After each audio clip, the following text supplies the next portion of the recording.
Damn, I missed you all.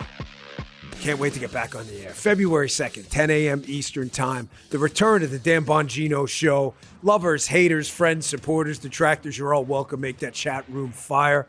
I want to hear it all. Rumble.com/Bongino, February 2nd, 10 a.m. Live. See you there.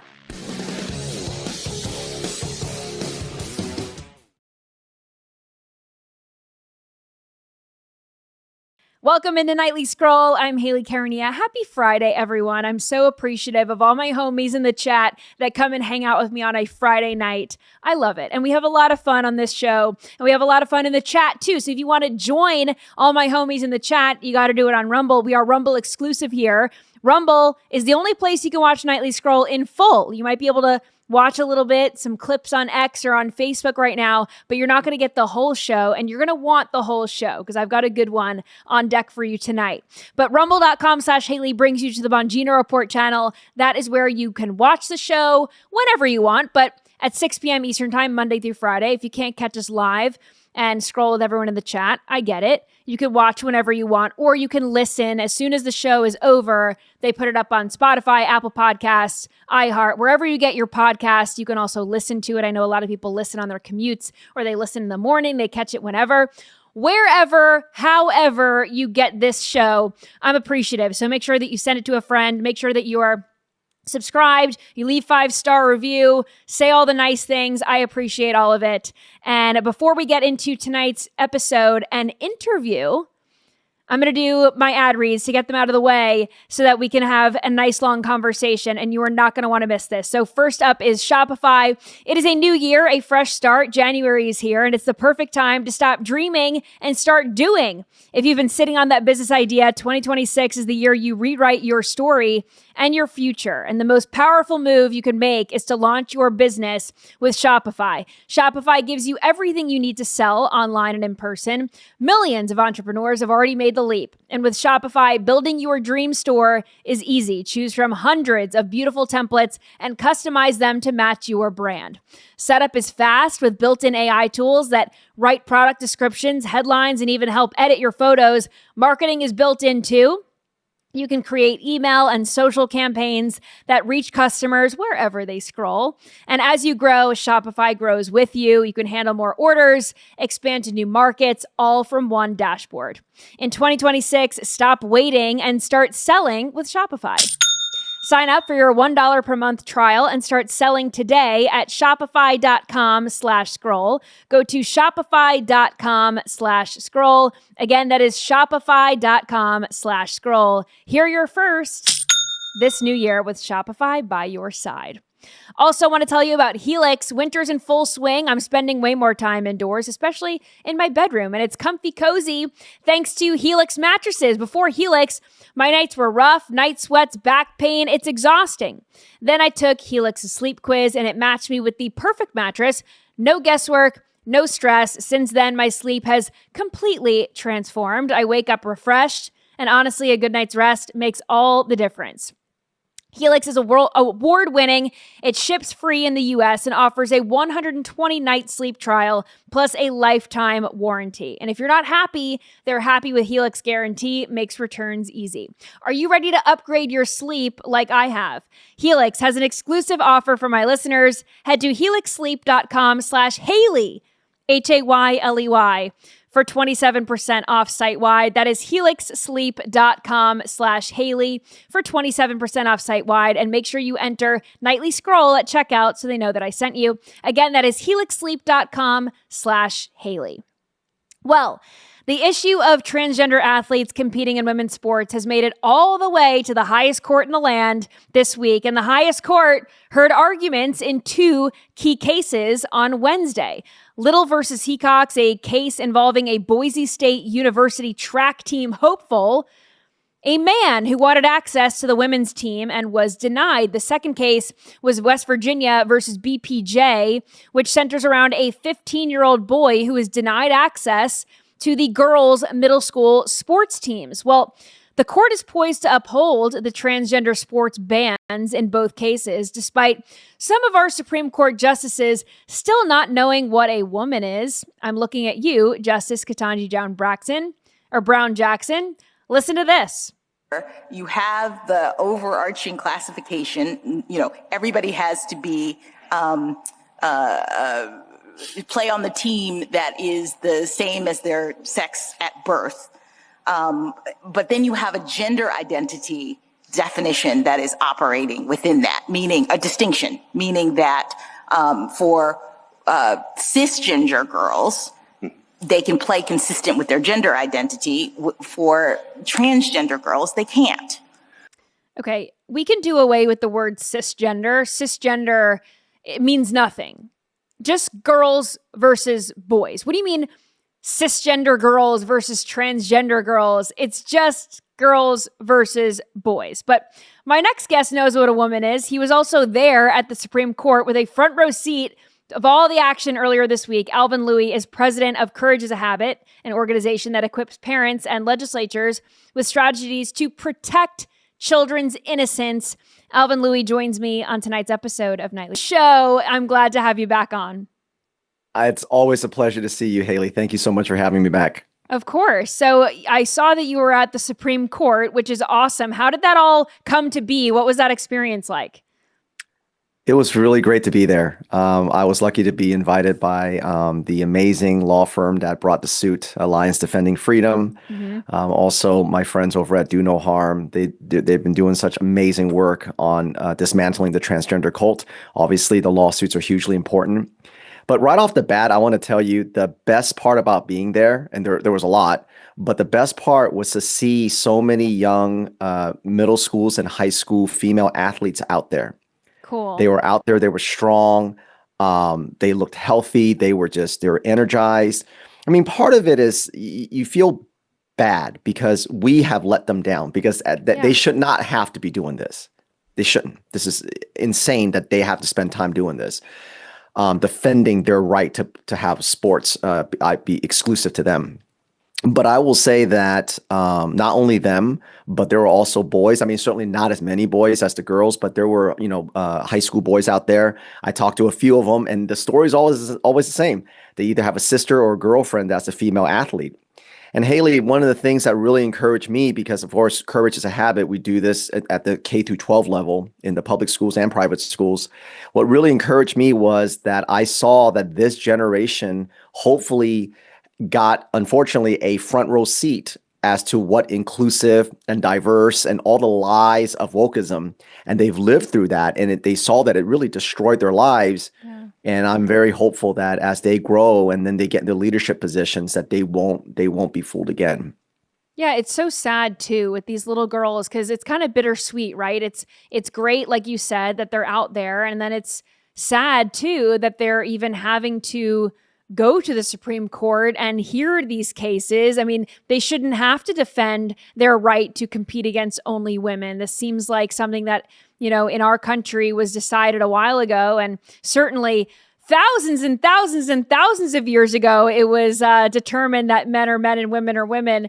And we've seemed to stray away from those biblical truths that we know and love. And everything has, everything hinges on those until now. So it's just crazy to see. Up till 5 minutes ago, nobody ever questioned what's a man, what's a woman, what's a boy, what's a girl. If you said a child can be born in a wrong body or a man says I'm a woman, up till 5 minutes ago, we would put you where you belong, which is an insane asylum. Yes. And then we should still put them back there because they are insane.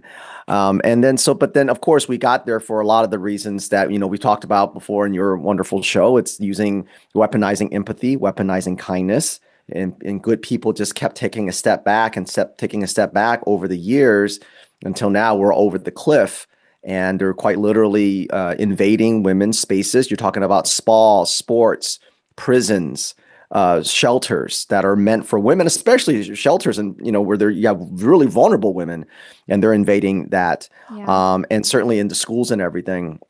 When I was out there, I was out there for almost the entire time. I think I only missed maybe like the last 30 minutes when the crowd was dispensing, but I was out there for the whole time.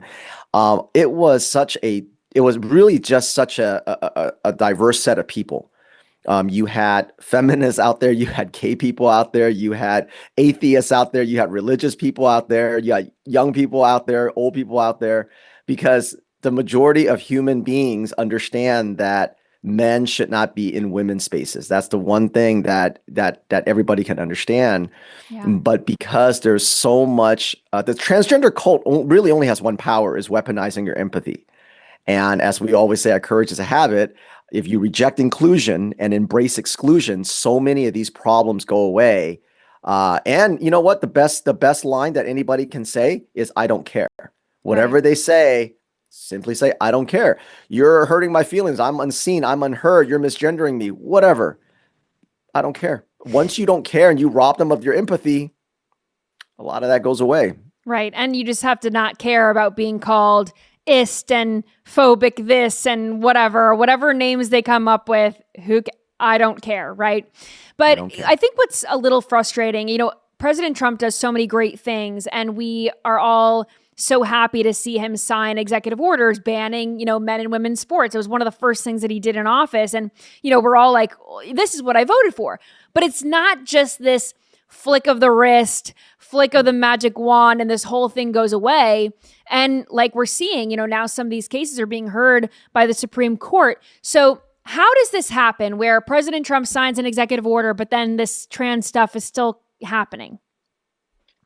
Well, there's a few angles to that. And I'm so glad to hear you say that, because so many people in your positions, that do really good work, unfortunately, really inadvertently lie to the public by saying woke is dead or we've won.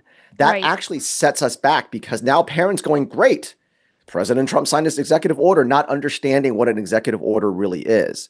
And then they don't use that executive order. So when it comes to K through 12, there's a double-edged coin here, right? The double-sided coin here, or a double-edged sword. We should not have the federal government be able to tell the schools what to do. That's how it should have been. But when the Obama administration came in, they weaponized the federal government. And so now we're in this loop where the K through 12 education in all 50 states become a political football, and it moves depending on who's in office. And so our enemies, the transgender cult, are really good about this. When Biden's in office, they'll say, hey, we have to follow federal law. This is what we have to do. But when President Trump's in office, they'll say, we don't have to listen to the federal government. We just got to listen to the state. So they try to get it coming and going. And a lot of parents, because they are very good people, don't know how to fight this, where they do it the other way, where they really use President Trump's executive orders and really force the schools to do it. Certainly, there's some states that are doing it. Some like in Maine, we've been doing a lot of work in Maine to do that, and certain other states as well. But this is what happens. And so these, especially the blue states, they really go, no, they hide behind the laws in the state. But here's the thing, Title IX is federal law. And so that's where the fight is. So the reason why they can still do it is because not enough parents swarm the school districts and demand that boys are out of the girls' bathrooms and sports and things. Right. And so they wait for the courts. And while the court's important, and I am so excited that the Supreme Court's going to go to see it the way of common sense, that takes time. And in that time, you've got girls suffering from this. And more importantly, you've got kindergarten and middle schoolers being brainwashed that this is something that they have to be an ally for. Right. And one of the things I said on the ground, when I said, I probably said it maybe like 60 times when I was on the, in front of the steps there, is as excited as we are about what they're doing in that beautiful building, if we don't get it out of elementary and middle school, those kids will grow up to vote it all back in. Right. They'll vote against it. Right. And that's where every individual has to get into the fight, whether you have school-age children or not. Yeah. And the Supreme Court, you were explaining to me, they heard arguments in these two cases, these two key cases this week, but they won't decide on this until the spring. Probably June, July is what we're thinking. Okay. Obviously, there's no guarantee, but that's usually kind of, I think we're expecting that they'll decide that on June and July. Now, once they decide that, and I hesitate to say they'll see it our way, because that's it. They'll see it the way of common sense, right? And They'll biology. follow the Constitution, right? Well, they'll follow common sense. I mean, literally, it doesn't matter where you are. You can go into the other side of the world where there's no constitution. Everyone knows what a man and a woman is. But so I hesitate is our side because it's just a side of nature and biology and common Right. sense. But when they decide our way, the way of common sense, I one of the things, like I said, a lot of parents will just say, well, we won. And that's not true. Even when the highest court in the land say they can't do it, other states will say, well, that's West Virginia and Idaho. We don't have to follow it. They will only follow it if parents make them do it. Obviously, having the precedent set by the Supreme Court is a huge tool in their fight. Right. And in one of these cases, West Virginia versus BPJ, the transgender child claims to have been identifying as a girl since third grade, which is absolutely crazy to even think about a third grader going through this, having these thoughts, and then having parents that support it. But the earlier that parents start transitioning their kids or allowing this dysphoria to take hold in their minds, the earlier schools and youth sports programs are going to have to deal with these issues. They're going to be there's going to be trans babies, right? I mean, at some point, it sounds crazy, but it's really not that far-fetched. There's going to be some trans activist or some woke parent that, gives birth to a boy and they say, no, I wanted a girl. It's actually a girl. And this is going to be allowed in certain states, which is crazy. And, the truth remains that men can never become women and vice versa. We see differences in athletic ability very early in boys and girls. And yet it seems that schools, the places that are supposed to be teaching children about biology, don't have a grasp on this. Why is that? Well, I think one of the mistakes or the myths that a lot of people still think is that we have to get back to academics. There's all these social justice, this brainwashing that's getting in the way of academics. When I hear that, I know that people still believe that government K through 12 should still be about academics, and it's not. So the better way to say it is whatever little academics is remaining is getting in the way of social justice. The government K through 12 is completely saturated, and the purpose of it is to create, or what we call these toy soldiers. You see it in Minnesota. You see them marching against ICE, the high schoolers. That is not by accident. That is a training from kindergarten forward. So these schools are doing it mostly through mental health. And I know that that's something that a lot of Americans still don't have the grasp of, because they'll still think it's a teacher or a librarian, which obviously they do that 100%. Right. That's what the teachers are trained. But it's the mental health. That is what governs all K through 12. The entire K through 12 system is executed through the lens of mental health.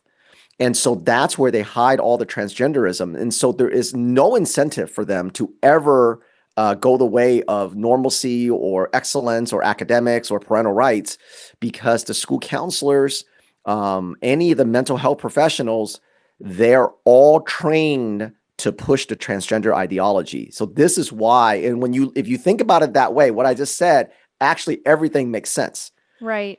But because academics is not. Who's training them to push this stuff? And is there like a financial incentivization? Is there a kickback that's happening here? Well, the WHO is mostly, there's a lot of WHOs. There's like the teachers' colleges. Obviously, the teachers' union, has a huge hand in pushing that. But as far as the mental health goes, is really the American School Counselor Association, or we call them ASCA, ASCA. Mm-hmm. And for most people listening to this, they think of counselors as the nice guidance counselor that you saw maybe once or twice when you were in high school. Right. And they helped you with your academics, but that's no longer the case. They are no longer guidance counselors. They have very little to do with college exams and AP courses. They're all social justice activists, or they call themselves social change agents. And so as far as the money goes, when we put in millions, at this point it's been billions, but every year we are still pumping in millions, tens of millions of dollars into these school districts for mental health. And still to this day, even now with this current administration, they're still putting in that because they still don't get that mental health is not what you and I think of it classically as good mental health. And so what happens is when these school districts get this money, and what they do with this money is they just simply hire more school counselors and more training. That's really it. And the only counselors they hire are from the American School Counselor Association and that model. About November last year, October, November last year, we released a national report that breaks that all down. And then parents can go to courageisahabit.org and click on school counselors and download that. And it breaks it down. All 50 states use it. But if you don't, unless you read our report where we break down exactly what they say how they train and their mission statements, on the surface level, it sounds great because who doesn't want mental health? Right. You sound like an asshole if you go in and say, I don't want mental health for kids. And that's how they hide behind that. And so that's why. And so there's all this money's being taken and they're just hiring these counselors. And essentially that's what's governing the K through 12 in all 50 states. Awesome. Well, I keep seeing these memes on Instagram and all this, and people joke that, kids now are identifying as cats and kitten self, and the schools have litter boxes. Is there any truth to any of that? There's 100% truth to that. I love when our opponents do the whole, it's not happening. Right. And it's funny because everything they say is not happening later on, like 5 minutes later, it's like, it's not happening that much. And then it's good it's happening. Right. And then you're a bigot if you don't want it to happen. Why is it your business? The progression. Yeah. And so when we started, or when the school started introducing identities, that opened up to all the insanity. So it doesn't matter if a girl can be a boy, then a boy can be a cat, and a girl can be a tiger. And so it's just a complete mental illness. That's really what it is. And so, yes, they call furries. They identify as furries. They go around crawling on all fours. They dress up like they're 5. It's cute when you're 5 and 7. It's not cute when you're like 15, right. Walking around school dressed up as a cat or some kind of animal. And then there's litter boxes. There's kids that go around biting other kids.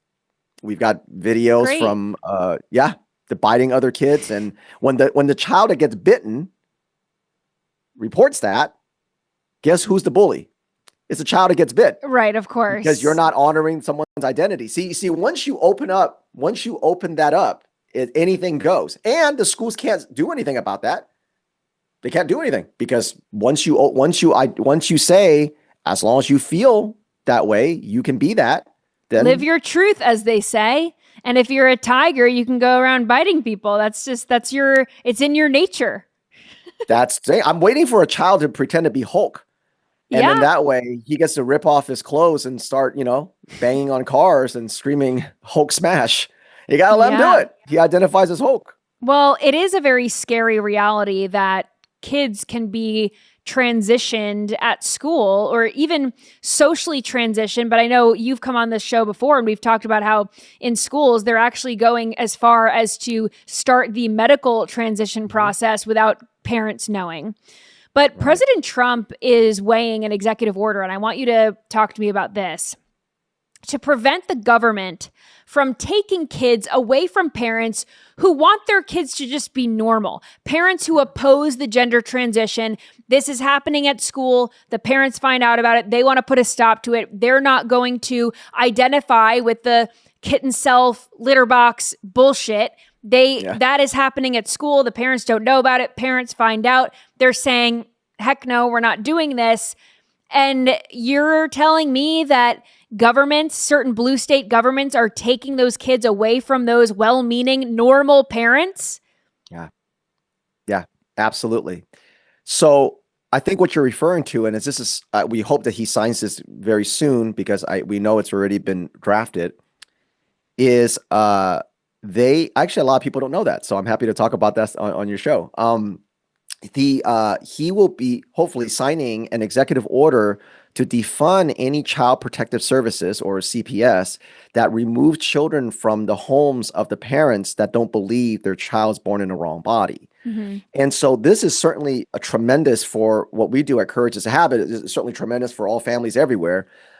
Because we talked about the school counselors, they're the ones who set the tone of keeping secrets from parents because they've changed, or they didn't change, but they've expanded the definition of unsafe and abusive. So before, you and I and 99.9% of everybody else understand that when a family or parents are abusive or unsafe, it means that they're either physically, sexually abusing them in some way, shape, and form. Right. And then CPS would then visit to see just how bad the situation is. Wow. But they've expanded that. So now if you have a beautiful, perfect daughter named Julie, and you don't want to call her James, the school counselors will deem the parents unsafe and abusive. So they'll treat the parents as if you're burning them with cigarettes or you're beating them to half to death. And so the CPS used to be a safety net for children who are actually abused. That's what's the safety net. And like the cancer that they are, like the virus that they are, the transgender cult has taken that over too, just like they've taken over the American Academy of Pediatrics, just like they've taken over the the American Medical Associations and the Endocrine Association and all that. And so now CPS are weaponized to go into homes to remove children. And they get that, a lot of times they get that tip from schools through the school counselors, because if they can keep secrets from parents, it's a logical step to them to send CPS. Now, that's what happened to a mother in Maine. Her name is Amber, a social worker, which is the same thing pretty much almost as a school counselor, except they can do a little bit more, transitioned her daughter, changed her name, clothing, gave her a binder, a chest binder, which is very damaging. Luckily, her mother found it and then found this note that referred to her as a different name, and then went to the schools to fight for her daughter. Guess who had a knock on her door? CPS. My friend Erin over in Colorado, same thing. Her daughter got transitioned at an art club. They thought it was an art club, but it turned out to be just a transgender club. That teacher transitioned her daughter. Again, fortunately, she caught that, fought it. Guess who knocked on her door? CPS. And so both of those mothers, and certainly there's hundreds and hundreds of cases, probably thousands of cases now in across the country. And so if when President Trump signs this executive order and he defunds any CPS agency that removes a child from the home because of this, that certainly will be a huge weight off a lot of parents, because now they can fight the schools directly without having to worry about a knock on their door. And not only that, Hayley, not only are they going to look at the child that is supposed to be transitioning, they'll look at your other children and take your other children away. Because if you're unsafe for one child, you're unsafe for all of them. Oh my gosh. Well, I hope that he does sign this soon, because that would be a win for parental rights, of course.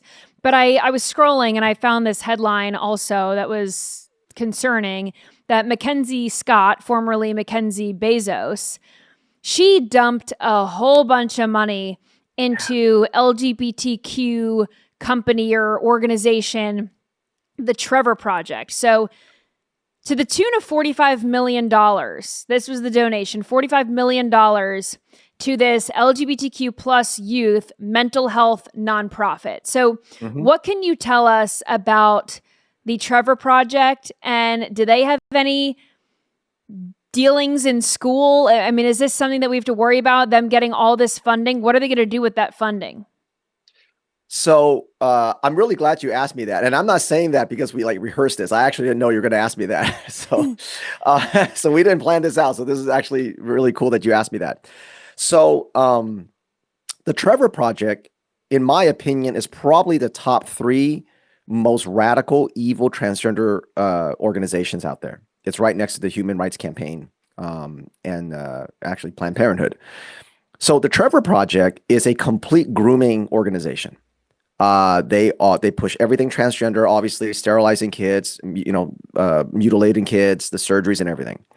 They're all about keeping secrets from parents. But here's where, to answer your question, where it relates to school. So in all 50 states, the schools follow a suicide prevention policy, and that policy is written by ASCA, which is what we talked about a few minutes ago, the American School Counselor Association. Okay, so all 50 states follow that suicide policy. Well, ASCA partnered with the Trevor Project to create that suicide policy. But it gets better. Not only did they partner with Trevor Project, the Trevor Project used Sam Brinton to write that policy. Now, for those, your followers probably recognize that name, but for those people who don't know, Sam Britton is this sexual deviant that was on the Biden administration. The Biden administration luggage stealer. That's right. Twice. Yes. Women's clothing, to be specific. And he's the one that, has the pictures of him dressed up in like a freak, dog collars on men, and the whole disgusting thing. That is the person that the Trevor Project had help write the suicide policy that ASCA uses. So this person you would not trust to watch your goldfish. Right. But the lunatics that are supposed to be managing your children's mental health at school selected this organization and that person, that sexual deviant, to write the suicide policy. So what do you think the suicide policy is going to be if you don't affirm the children are going to kill themselves? Right. That's the policy. And so this is why they justify keeping all these secrets from parents. And so when you see the suicide policies, it's partnered with the Trevor Project. That is who wrote those policies. And you know what? This is the inconvenient truth that the left doesn't want to admit. They're so concerned with transgender kids committing suicide if they don't take this gender affirming care, they don't take these drugs, they don't take the hormones, they don't prevent puberty, right? These puberty blockers. But we actually see the opposite. When they transition, there is an alarming rate of transgender people who end up committing suicide because they're mentally unstable. Right.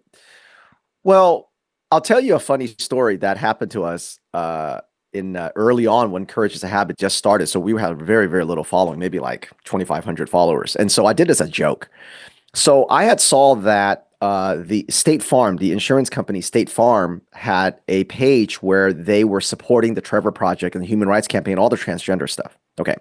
So I did, like I said, I did this as a joke. So most parents, if you have teenagers that are driving and you have to put them under insurance, know that you have to pay a very high premium for your drivers if they're like 17, 18, 19, 20, 21.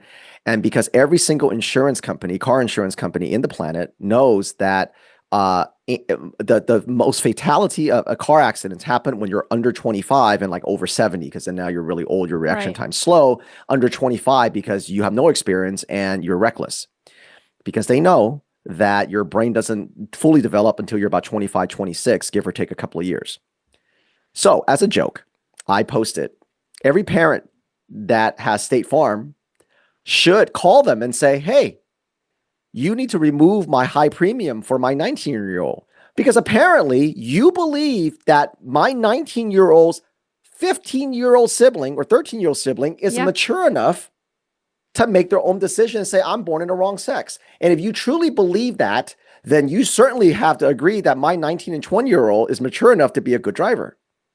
I did it as a joke. So many parents actually said, I'm going to call them. And then like 3 months later, State Farm removed that page. So I don't really know if they're still supporting them. They probably are, but they removed the page. They're probably quietly supporting it. Right. So that's the point of it, is like, everyone knows your brain doesn't develop until you're a certain age, but then they're trying to pretend that if you're 15 or you're 10, you can take puberty blockers. And that's why, into your back, the reason I tell the story is back to your point. The reason why you're going to see a huge spike in suicide, and I hate to say this, because the kids that are being brainwashed by these woke white mothers and these transgender occultists in schools, they're 16, 17. By the time they reach 23, 24, 25, they're going to go, why did you let me do this to myself? I was a kid. And you know what, Hayley, I hate to say this, but they see their life ahead of them, and they're just a medical patient. Right. Especially the girls, they can't have kids, they can't breastfeed. They're just, I mean, it's a very bleak future for them. And this is why you're right. There's going to be a huge spike in that. You brought up something interesting. I don't know if you meant to say this. I mean, I know you meant to say it, but I don't know if you realized in the moment, you said it's the white parents that are doing this. And that's an interesting distinction, because that is the case. We see these white liberal mothers, they're crazy. They're the ones out in the street. And we're going to talk about Renee Good and all this stuff happening in Minnesota also. So stay tuned for that. But you don't see Black parents dealing with this transgenderism thing. You don't see Asian parents dealing with this or any other. It's just the crazy white people. Why is that? Is it a white guilt thing that they just don't want to be caught on like the wrong side of history or something? What is that all about? Yeah. Well, you got it. I mean, that's what it is. So at courageisahabit.org, under either strategies or tools, I can't remember where now, but we wrote something called a tool called Why White Kids, that we explain. So yeah, you're right. You're never going to see a Japanese mother going, hey, look at my daughter and look at her mastectomy scars. You never see that. No, they're more concerned about things that matter, like excelling in sports and academics, right? Not maybe it's like the white kids are so like, I don't know, their parents are woke and they're all liberals, so their kids are so dumb that the only way that they can, pat themselves on the back is to chop their private parts off, and then they can be this something to show off, this trophy, which is sick. But it's so sick. But here's the reason why. In all seriousness, here's the reason why. So critical race theory and queer theory are really just the same coin. It really is the same coin. It's the two sides of the same coin. And so because our culture and our school, because of critical race theory in school and because of this critical race theory ideology in society, you see it in commercials and sports and Hollywood and everything. White children, by the time they get to middle school, know that they are the absolute bottom of the social ladder. Right. If you're white, it doesn't matter. Whatever you say doesn't matter. You're white privilege. They hear it over and over again. They've heard it. And a lot of them heard it from their own stupid woke white mothers. And so by the time they get to middle school, they know that they are just the bottom of the social ladder. Well, they can't be black, right? That's offensive. So they can't say I'm black. And so then they discovered that there's this special club in schools that's completely is completely permeated in school, right? Saturated. And they had to say 4 magic words. I identify as blank. Once they say that, they get transported to this magical club. And once they get into this club, they experience social value that they have never experienced before.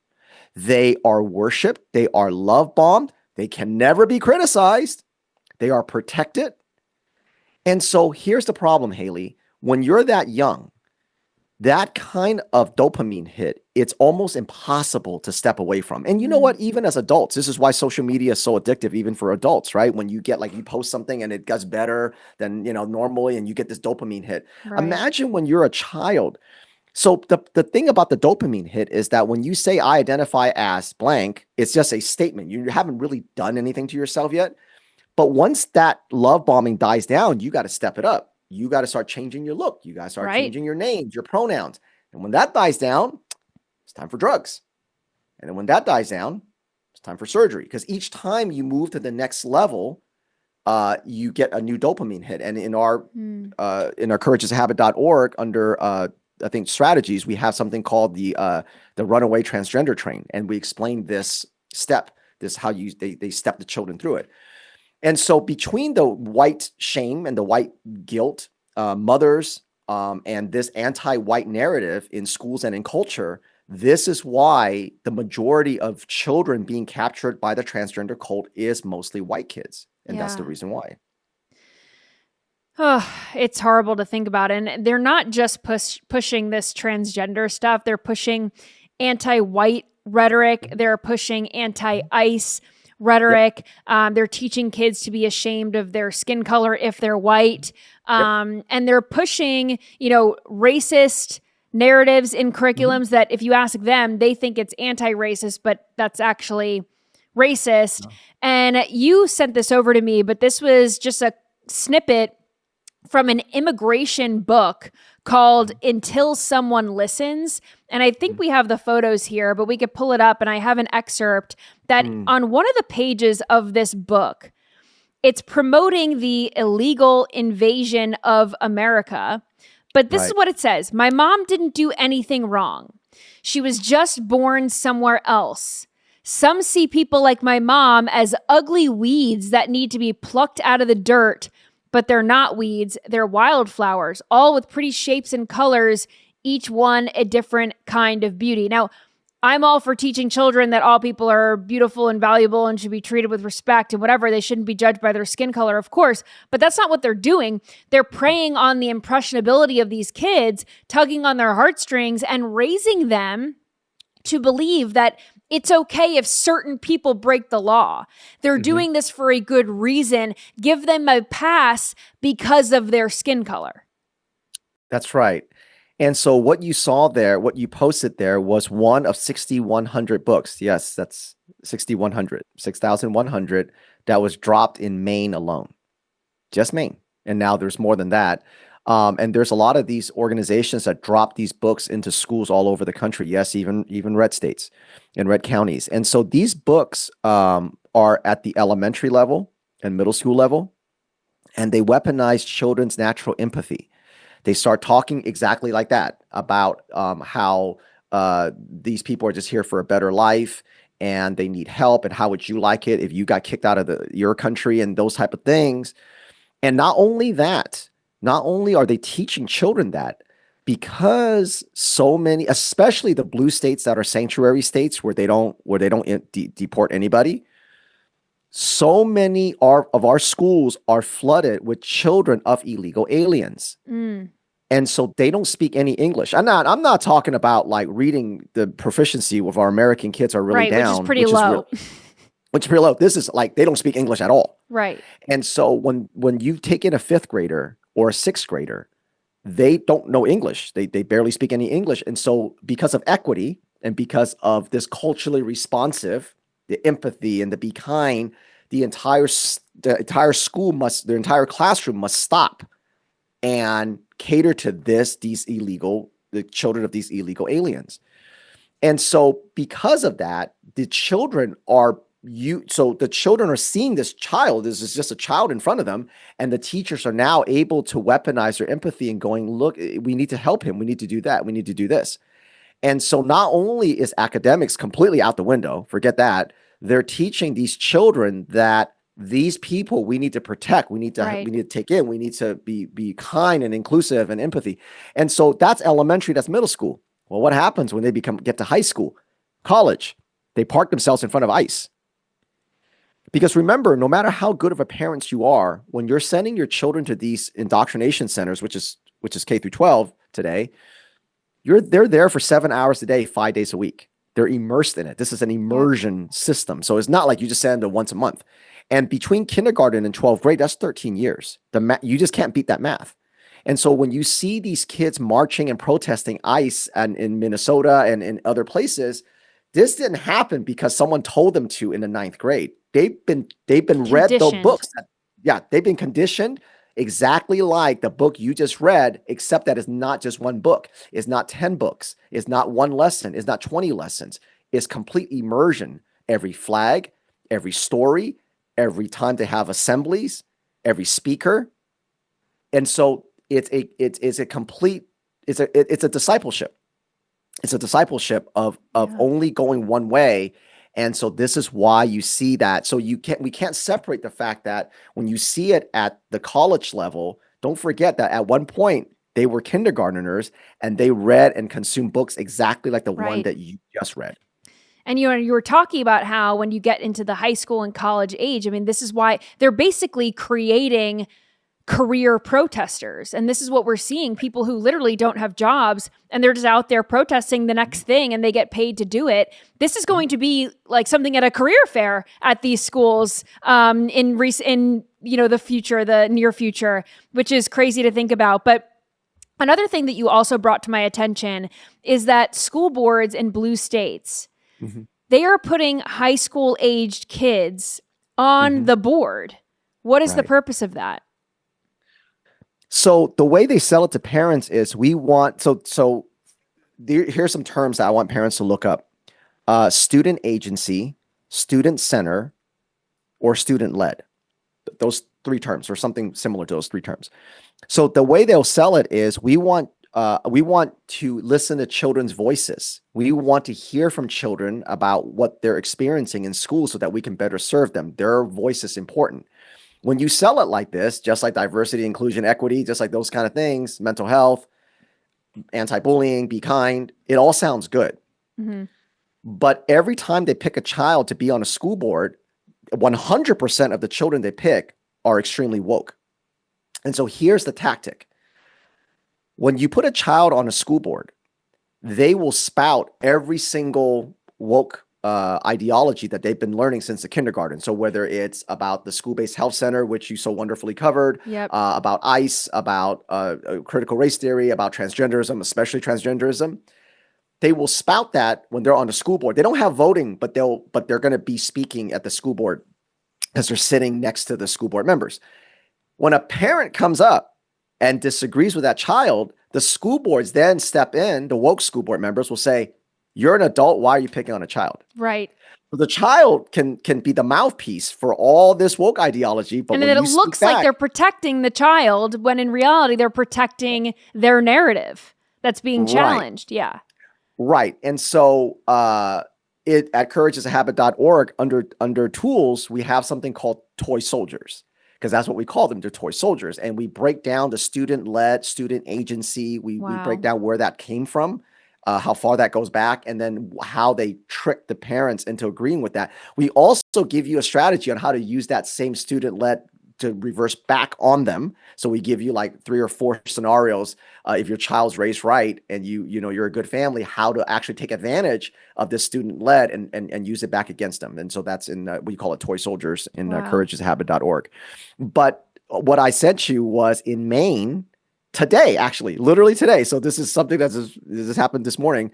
Maine sent out a email that said they are recruiting not just for school board, but for state school board at the state level. They're looking for high schoolers to be there at the state school board level. And so now they can take these very indoctrinated children, high schoolers, sophomores, juniors, seniors kind of thing. And then they can put them on the state school board and then they repeat the same thing. So they basically set these kids up to be active protesters. Like you said, it's going to be a career path. Some of them just do it for free because that's all they know. So some of them get paid and some of them just do it for free because they believe that that's what they're supposed to do. Right. And so when you hear the student-led student agency, it's not what you think. It's not about a child going, let's go ahead and give them projects that mean something to how they learn. It's not that. That's how you think about it. Like some kids learn visually, some kids learn tactically, but that's not what they're saying. They will only guide them towards this social justice activism. And so whether it's ICE, open borders, transgenderism, white supremacy, climate change is a huge one. And that's why they put them on these boards. And then that way they can say, based on the student that we have here, we've learned that this is what helps children learn. And this is the policy we're going to pass because we have a student representative. There will never be a conservative or even middle of the road student. It will always be these very, very woke students. And oftentimes, Hayley, a lot of times they'll pick students where the mother is already a school counselor or a teacher. That makes sense. Well, I want to turn now to Minneapolis, Minnesota, where everything bad is going on in Minneapolis, Minnesota these days. And I always say this on the show, no hate to people. I know that there are great patriots who live there, but there's a lot of other bad things happening that are outshining all the good, right? So speaking of good, Renee Good, how's that for a transition? Yeah.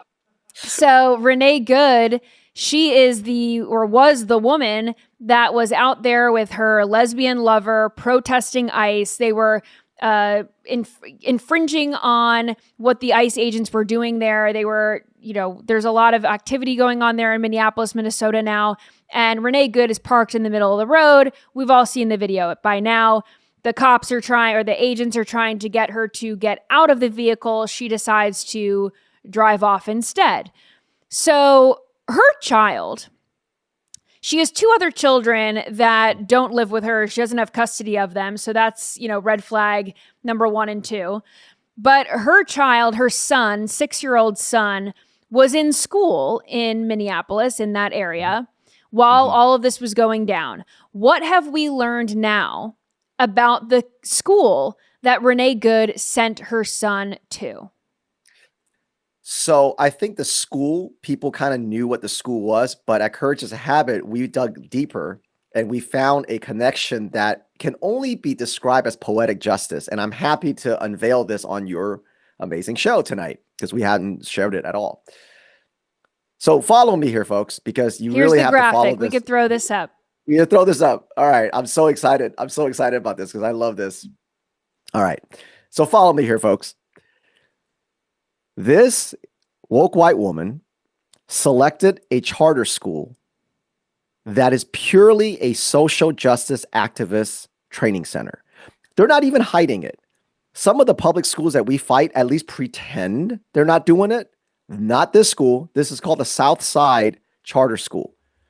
And when you go to their About page, you can see it's purely about social justice activism. They literally say, we introduce social justice in every grade level. This is a K through 5, not the 5th grade, kindergarten through 5th grade. Kindergarten through 5th grade, Hayley. So this woman looks at this school and says, yes, this is a school I'm going to send my 6-year-old to. Okay, great. So she puts him in this school. Well, that's where it kind of ends for most people. There's like, oh, this school's, she put him in this school. But what we found is this school, the curriculum that they use, okay, is from it's a nonprofit called Education Evolving. Education Evolving is, of course, a very radical NGO, and they provide the curriculum for this charter school, the Southside Charter School. Well, the Education Evolving takes a huge amount of money from the Bush Foundation. They take a bunch of money from the Bush Foundation, 11 grants over the years of totaling $2.5 million. This is a very small charter school. This is like, they have like 125 kids or something like that. Really small. What do they need $2.5 million for? Right. So again, here, follow me here. So now, this is so funny. So the Bush Foundation funds this organization that provides the curriculum for this school. But the Bush Foundation also funds a network called COPOL. And COPOL or something like that, COPAL, creates all these Ice Watch networks. Okay, that's what they do. They stand up all these Ice Watch networks all over Minnesota and other states as well. Well, Renee Good got recruited into an ICE network through her children's school, because the only parents that would send their child to a lunatic school like this already are primed to be recruited. Right. You don't have to convince them. You don't have to radicalize them. They're already radicalized. And this is some anti-ICE watch group? So she's part of an ICE watch group called Defending the 612. And it's an ICE group that gives them all these tactics on how to impede ICE, on how to report, how to get in their way and how to use a whistle. Commit felonies, and how to, right. All the felonies, right? They lie, they pretend, they call the cops to say, I've got people with guns on me. Can you please send them? So they want to get the police over to fight ICE so that they create a dangerous situation for both the police and ICE. So they have all these, they have signal groups, they have all these different things. And so she's part of the network, which is why they've trained her to block the freeway or to block the ICE and then to take the picture and hopefully get a viral video and all that stuff. So she gets recruited through parents and administrators of this school somehow. So then she drops her kids off at that school, and then she goes out there and gets herself killed. Right. So the poetic justice is she picks the school that wants it to make her son into a social justice activist. The school is taking funding from the Bush Foundation for this curriculum. The Bush Foundation funds this organization that creates all these ICE networks that she's a part of that eventually gets her killed. I mean, you can't make this up, Hayley. You cannot make this up. This is truly poetic justice. And what business does the Bush Foundation have funding these anti-ICE watch networks? That, to me, is another smoking gun here. Why are they involved in this? That's shocking to me. It's all part of the fraud and all the money that gets pumped into all these organizations. It's the NGOs. It's all the NGOs. Yeah. Yep. And so this is what happens when you only consume legacy media. You become very vulnerable to this. The other thing that I, kind of taking a full circle back to the Supreme Court case that we talked about at the top of the hour here. You know what I realized, Hayley, and you noticed this too? You'll notice that the legacy media does not use the angle that she's a lesbian, that she's part of the LGBTQ, ABCD, MAP community. They just say she's a poet and a mother, which is a ridiculous thing because nobody's ever read a single poem she wrote. Right. And as a mother, like you said, she lost custody of 2 of her kids, which everybody knows in the family court today, as a mother to lose 2 kids, you got to be really terrible. That's really hard, So you'll notice that they didn't use an angle that she is a lesbian at all. They just pretend that she wasn't. And that is actually very telling to me, Hayley, because the media would love to use that angle. But because of work that you do, because of work that so many other groups have done towards the transgender cult, it has become a toxic brand that the legacy media didn't use that as an angle. And they know that a butch, ugly lesbian actually is not sympathetic at all. And they try to go with the route of the poet and mother, and that didn't work out either. I never thought that they would find someone more unlikable than George Floyd, but damn, I think they actually might. I don't know. And they're all out of Minneapolis. It's crazy. Well, she's not even from Minneapolis. They were living the lesbian lover and they were living in Kansas City, Missouri. And then they moved to Minneapolis. It's like, you wonder why they ended up in Minneapolis of all places. But it all seems to, all roads lead to all of this woke stuff. And you've done such a great job of exposing all of this. I want to leave you on a positive note. Okay. Yes, please. So last video that I have for you, and then I'll let you plug everything so people can find you. But I found this video while I was scrolling, and this is a little girl who did a presentation in school on Charlie Kirk. So the kids are going to be all right. Watch this. A legend that bravely shared his beliefs, faith, and love for Jesus. Who is Charlie Kirk? Charlie Kirk is a political conservative who had debates with fellow voters and people from colleges on their campuses. He is a Republican Christian man. He had a wife, Erica Kirk, and 2 young kids. On Wednesday, September 10th, 2025, Charlie was brutally murdered and shot by Tyler Robinson in Utah. He was 31, but he is not at the feet of Jesus. Rest in peace, Charlie.